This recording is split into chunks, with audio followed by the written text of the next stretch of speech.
Hello, क्या आपको पता है एक छोटे बर्तन में जब हम पानी गर्म करते हैं तो कम हीट की नीड पड़ती है, कम हीट की आवश्यकता पड़ती है, और एक बड़े बर्तन में जब हम पानी भरते हैं तो वहां ज्यादा हीट की जरूरत पड़ती है। मतलब हमको अगर टेम्परेचर बढ़ाना है तो ज्यादा हीट देनी पड़ेगी, अगर टेम्परेचर घटाना है तो कम हीट देनी पड़ेगी। मतलब जो आपकी हीट है वो अमाउंट पे डिपेंड करती है, पदार्थ के सब्सटेंस के अमाउंट पे डिपेंड करती है कि सब्सटेंस ज्यादा है तो ज्यादा हीट, कम है तो कम हीट। और हीट आपके डेल्टा टी टेम्परेचर डिफरेंस पे भी डिपेंड करती है कि अगर टेम्परेचर ज्यादा है तो ज्यादा हीट, कम है तो कम हीट। मैं दोनों को इक्वेट कर देता हूं मेरे भाई, Q is equal to m delta t, यहाँ पे इसको प्रोपोर्शनल कर दो, और Q इज इक्वल टू यहाँ C M delta T.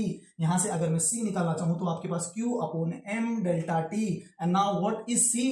C is a specific heat capacity. मतलब अब मैंने आपको क्या कर दिया, हीट कैपेसिटी को अमाउंट में फिक्स कर दिया कि यदि मान के चलो हमारे पास किसी भी सब्सटेंस, किसी भी पदार्थ की अमाउंट कितनी है, 1 ग्राम, और उस 1 ग्राम में अगर हम 1 डिग्री सेल्सियस या 1 केल्विन टेम्परेचर क्या करना चाहते हैं, बढ़ाना चाहते हैं, तो जो हीट की आपको आवश्यकता पड़ेगी, जो हीट की आपको नीड पड़ेगी, जरूरत पड़ेगी, वही क्या है, इसकी स्पेसिफिक हीट कैपेसिटी है। वही क्या है, specific heat capacity.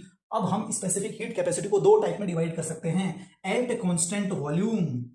Eight constant volume के लिए हम इसको स्मॉल v से लिखेंगे, Q V M delta T. आपको कुछ नहीं करना, v लगाना है, C V is equal to Q V M delta T. और यदि इसे हम एट कांस्टेंट प्रेशर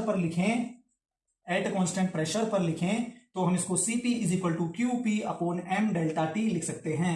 ये एक पाथ फंक्शन है, याद रखना, heat is a path function, heat is not property, heat is not property, temperature is property, specific heat is a property, क्योंकि हमने फिक्स कर दिया। अब की बार हमने क्या कर दिया, फिक्स कर दिया। हीट पाथ फंक्शन है, हीट एनर्जी का एक रूप है, टेम्परेचर एनर्जी का एक रूप नहीं है। हीट लगातार चलते रहती है, एनर्जी बढ़ते रहती है, भगते रहती है, पता नहीं कहां जा रही है हीट, लेकिन चलते रहती है। क्लियर है, क्लियर है, क्लियर। अगर इसकी आपको यूनिट निकालनी हो तो क्यू की यूनिट होती है, आपको पता है सभी को, जूल, और मास की होती है ग्राम, डिग्री टेम्परेचर डिफरेंस की होगी डिग्री सेल्सियस, या आप केल्विन बोल सकते हो, तो जूल पर ग्राम डिग्री सेल्सियस या फिर पर केल्विन। ओके, जूल पर ग्राम डिग्री सेल्सियस पर kelvin. Thank you so much. ये थी आपकी स्पेसिफिक हीट कैपेसिटी, क्योंकि हम अगर अमाउंट बढ़ाएंगे तो हीट भी बढ़ेगी, टेम्परेचर बढ़ाएंगे तो हीट भी बढ़ेगी। Okay, thank you.